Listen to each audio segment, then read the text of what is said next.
It's impossible to watch a green planet without being amazed by some of the incredible tropical plants on there, their dramatic battles for survival. Anything with David Attenborough made by the BBC on that scale, you know it's going to be good.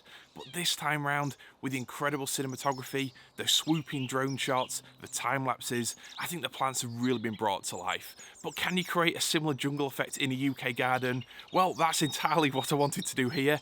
I'll show you a few clips from last year and I'll let you make up your own mind.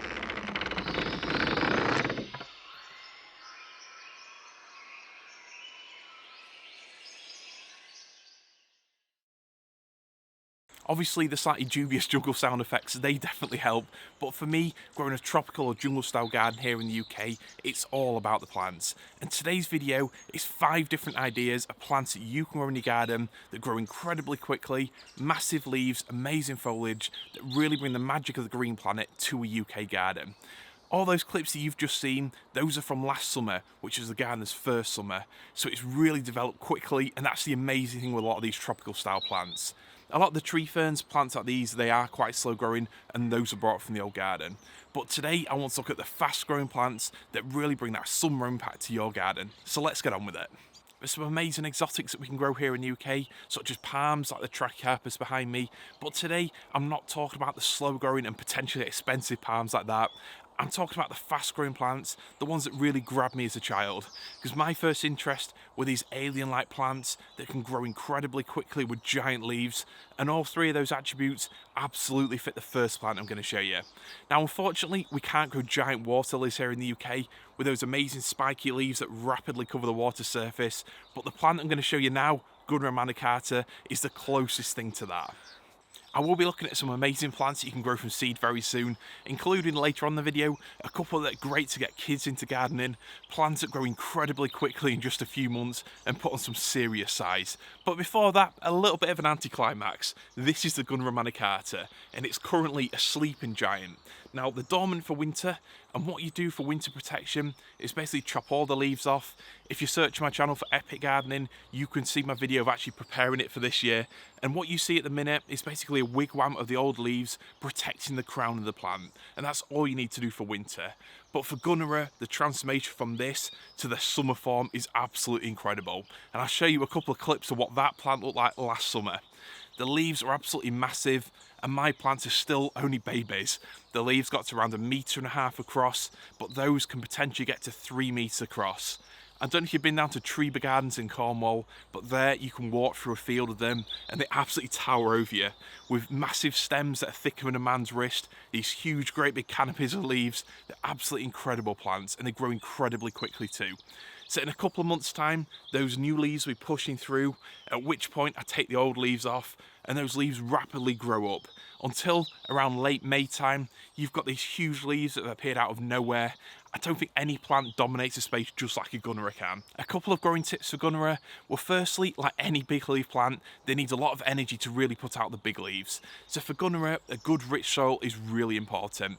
And for me here, what that means is spreading farmyard manure or soil improver around the plants in winter, and then in spring, as the plant's starting to grow, sprinkling chicken manure pellets around it, and those really boost the growth. That's what you need to do for the biggest leaves possible.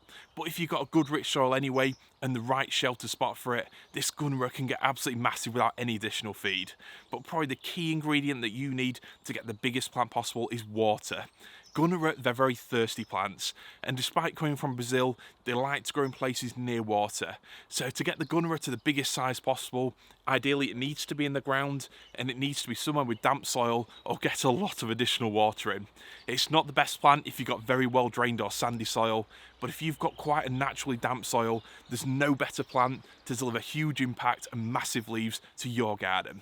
If you'd asked me when I was a child what my favourite plant was, it would undoubtedly have been Gunnera manicata. Yes, I was a weird child, but in recent years, another plant has become incredibly popular. A plant that's got that same look, a plant that pushes out huge, great big monstrous leaves, but rather than the leaves of the Gunnera that look like the giant water lily, these leaves are like giant dinosaur footprints or claws raised up in the canopy. Yes, it's like a Gunnera on stilts, it's Tetrapanax. And here I've got one in the garden. Yes, again, it doesn't look especially impressive at this time of year. Probably this wasn't the right video to make in January, but here we go. They're a plant that does tend to be deciduous, and in cold winters or frosty locations, the leaves can blacken. But that's a plant that's definitely trying to grow again. And as soon as the frosts end in spring, that'll be pushing out massive leaves. And this is only a young plant, but Tetrapanax Papyrifera Rex is a plant that grows incredibly quickly. It grows to around a foot or two tall in its first year, and that's the best time to then plant them outside the following spring. Because once they get to around a foot tall, they're really tough plants. They don't need winter protection, and in that second year, when they're actually out in the ground, they'll rapidly size up. And whilst this one's a young plant, I also had at the old garden, you can get leaves around that size, probably the best part of a metre across, no problem at all. But in its next year, those leaves can even push 1.2, potentially even 1.5 metres across. It's an absolutely incredible plant and one that deserves its popularity 100%. It's a plant that whilst it's grown primarily for those leaves, it's not just the actual foliage itself, it's the look of the whole plant. And I think here in the UK, a lot of garden plants like shrubs and trees, we used to plant it develop slowly, something you put in and might notice it's grown every few years, every 5 years or so. Not the case with Tetrapanax. It's a plant that rapidly develops a trunk, and in 5, 6, 7 years, that plant can already have a canopy of leaves that tower over you. So really, if you want a fast-growing plant in your garden, something that anyone who comes around is going to think, wow, what's that? A plant with real drama, and a plant that just one of can absolutely transform the feel of a space, Tetrapanax is certainly a great choice.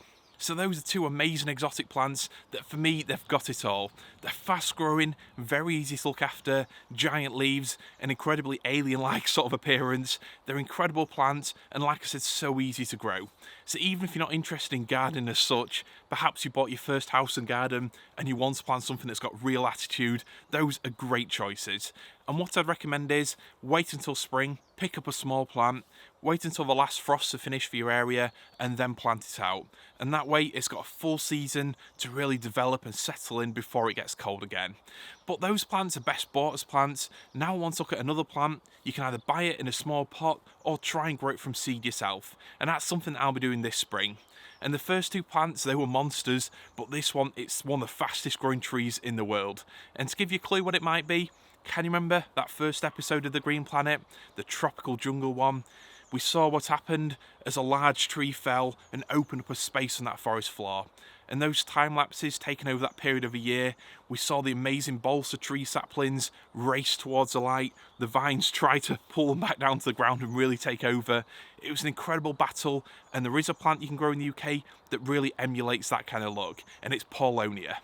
We can't grow a lot of truly tropical plants here in the UK because unfortunately, or probably fortunately, without the ridiculously high humidity, the consistently scorching temperatures that these plants really need to thrive.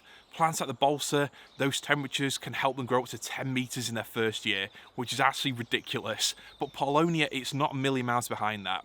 Once you've got a decent sized Paulownia, it can grow between 4 and 6 metres in a single season, so that in itself is pretty impressive. And if you haven't seen them before, just imagine a sunflower seedling with its giant leaves racing towards the sun, and that just absolutely treble it. The leaves in a Paulownia can get to about 1/2 metre across. They look absolutely incredible. And to show that better, because I haven't actually got a decent sized one here in the garden, I spoke to Sarah on Instagram. I'll link to her Instagram account below. You should absolutely give her a follow. She's got an amazing tropical style garden here in the UK, and she was one of the first accounts that I ever followed on Instagram. So here, using her pictures, you'll see just how quickly the Paulownia develops. Over the course of a spring and summer, it goes from a plant that fits in with the other tropical foliage to absolutely towering above it. They're absolutely incredible plants. But one thing that I should just say is keep in mind that they are a tree. Paulownia is also known as the foxglove tree, and if you leave it to develop, it will actually form a large tree in time with purple flowers absolutely covering it. That might be what you want, but for most exotic gardeners, it's all about the leaves and that incredible spring growth. So you might be thinking now, why does Paulownia belong in a tropical style garden border? Why should I grow this if it just develops into a massive tree? Well, this is where the trick comes in that most exotic gardeners use to grow this plant in their gardens. They actually cut it back. Now, the crucial thing is, with your Paulownia, don't cut it back too soon. So what you need to do, or what I'll be doing this year, I'll be growing them from seed in spring, keep them in a pot for the first year, and that way they develop a nice woody stem, so they've got a bit of toughness built into them. And that way I could put them in a polytunnel or greenhouse for the first winter. And then next spring I'll be planting them out. And at that point, plant it in the ground, feed it, water it, stand back and let it grow. And that plant absolutely races towards the light. And it'll be like pretty much a sunflower in that first year as it grows up rapidly. But the crucial thing is, don't cut it back too quickly. Leave it 2 or maybe 3 years to really develop a nice strong trunk. Because if you cut it back too soon, it won't have the energy to really sprout up. And the thing with Paulownias, it's the juvenile foliage that can really take off. It's that brings the giant outsized leaves and that incredible look that you really grow it for.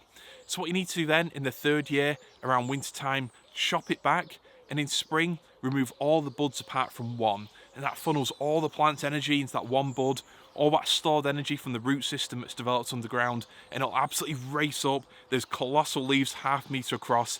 It's basically a giant tower of these huge heart-shaped leaves, and it's incredible look if you haven't actually seen one before. You can let them grow as a multi-trunk plant, and here is again one of Sarah's pictures showing an incredible plant at RHS Wisley. They're like a giant bush of those incredibly exotic leaves. I do appreciate they're not a plant with every garden, and I think they should be planted like any potential tree with some sort of thought and consideration into how it might eventually develop. But if you've got the space and you want something that really emulates those fast-growing tropical trees that you don't have to worry about in winter, then Paulownia is a great choice for that. Personally, I find it amazing that something you pollard back in winter, cut back to a small stump, can reach heights of 5 or 6 meters again the following summer. I think that's absolutely incredible, and that beautiful fresh foliage, it really fits in with any tropical themed garden. Those first 3 plants then, they're all incredible choices for fast growth, giant leaves, and that amazing sort of prehistoric look, which makes the plant world so exciting in my opinion. But the next one is an annual, which is great because it means you can plant it in spring without it actually staying in the garden year after year. It'll grow up, do its thing in the summer and the autumn, and then in winter it will die back down again. At which point you can chop it down, put it in the compost bin, and start again next spring. So it's a great plant if you're either undecided about your exact planting scheme, or you just want to try something new in your bedding scheme this year. It's Ricinus. If you don't know about Ricinus, it's an incredibly popular tropical style bedding plant. It grows really quickly. Some varieties can get to 2.5, maybe even 3 meters tall in a single season. So for me, it's really got the sort of look of a Tetrapanax, but the growth rate of a Paulownia and that prehistoric look of the Gunnera too. It's a great combination of all of them. And if you want to know more about growing them from seed, I've actually done a full video that I'll link to in the description below. Growing Ricinus from seed, care tips for the biggest plants possible, as well as how I use them here in the tropical garden. But they're a fantastic plant that you can grow from seed so easily this year. All you do is plant the seed around March, April time, no earlier than that because they grow so quickly. And the danger is with a lot of these tropical plants, because they grow quickly, if you're growing them on your windowsill or in a greenhouse, there isn't the light available at that time of year and they just get too leggy. Because you need to wait to plant them out until after the last frost in your area. So if you start growing them around April time, that's fantastic. They'll push through and they'll be a big, good, strong plant ready to plant out around mid-May when the frosts are finished. So that's what I do here. I'll plant them out in the bedding scheme around May time, and then a couple months later, they've already sized up nicely and they're filling their spot. But really, as summer turns into autumn, they just keep growing and you get incredibly big plants. There's versions like Blue Giant, some giant green varieties that get to 3 meters tall, and then there's some slightly smaller purple varieties, New Zealand Giant, that get to around 2 meters tall, but incredibly, as you probably guessed, purple foliage with a beautiful metallic sheen to it. So they're a very adaptable plant you can grow from seed, but don't seem to mind a bit of shade, but grow best in full sun, rich soil, and plenty of water in summer. So Ricinus are a great pick for any tropical style garden, or if you're wanting to grow something from seed this year with real impact. But one thing that I should just mention, they are toxic, so if there's any risk of children eating either the seeds or the plant itself, or pets either, then don't grow them. Probably grow something like the plants we're going to talk about now. Those first plants then, they've all got massive leaves, fast growth, and they really encapsulate what drew me to liking plants in the first place. I remember when I was young spending money on a Gunnera manicata, a banana plant for inside, and then a Fatsia japonica for the garden. And now we've got our own tropical style garden. I've got the same plants here along with all the ones that I've just spoken about. But the next plants, you don't have to have a tropical style garden to grow them yourself. You can grow them in pretty much any garden. They're really easy to grow from seed. They're not toxic, so they're great for getting kids into gardening too. They're sunflowers and pumpkins. I'm going to combine them in the same sort of pick. I'll tell you why. One of my childhood memories was growing giant sunflowers, and I remember we used to have competitions to see who could get the tallest. And it was great reading gardening books, reading the magazines, but really actually seeing these plants develop so quickly from a small plant that you planted out in what must have been around May time, even in a relatively small grow bag, about that thick, you could get a plant that was 4 or 5 meters tall. Absolutely incredible to me.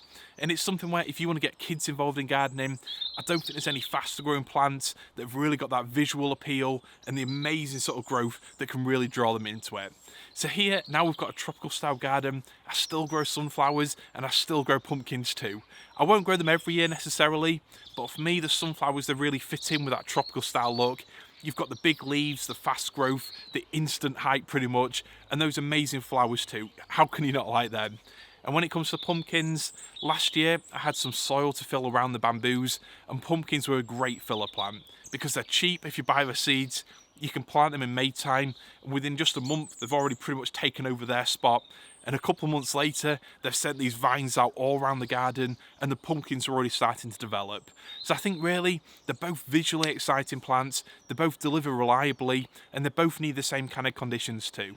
So if you want the biggest pumpkins, the tallest sunflowers, a good rich soil, plenty of moisture in summer, maybe some additional feed if you want to cheat a bit, but they're great plants that you can grow in a garden regardless of your skill level. You can just go out, buy some seeds, and I guarantee at least one of them will grow really well, hopefully a lot more.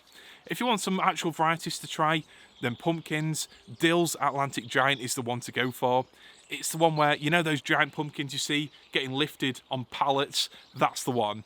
Obviously here in the UK, unless you grow it under glass, it's never going to get to those sizes, but still it's a really vigorous pumpkin that's got the potential to get some really decent sized pumpkins. And when it comes to sunflowers, there's so many amazing varieties. Different heights, different flowers, but for me, the ones that really capture the magic of growing plants are the giant ones. So if you put in giant sunflower seeds in Google, there's so many different ones that pop up. There's loads of different sorts, some with giant stems, some with colossal leaves, and some with absolutely monstrous flowers. I think I've had success in the past with Mongolian giant, and there's one called Russian giant too. They're really impressive. But I think either way, whichever variety you go for, they're both plants that can really capture your imagination, and for me, really sum up the joy of growing amazing fast growing plants that develop so quickly. So that's it for today's video. Thanks for watching. Just a look at some amazingly fast growing plants with huge leaves that can really bring drama to your garden. So whether you're new to growing plants from seed, or whether you're an experienced gardener who just wants something to really bring impact to your garden, hopefully you've had some ideas and inspiration from this video. Thanks for watching. I'll see you in the next one.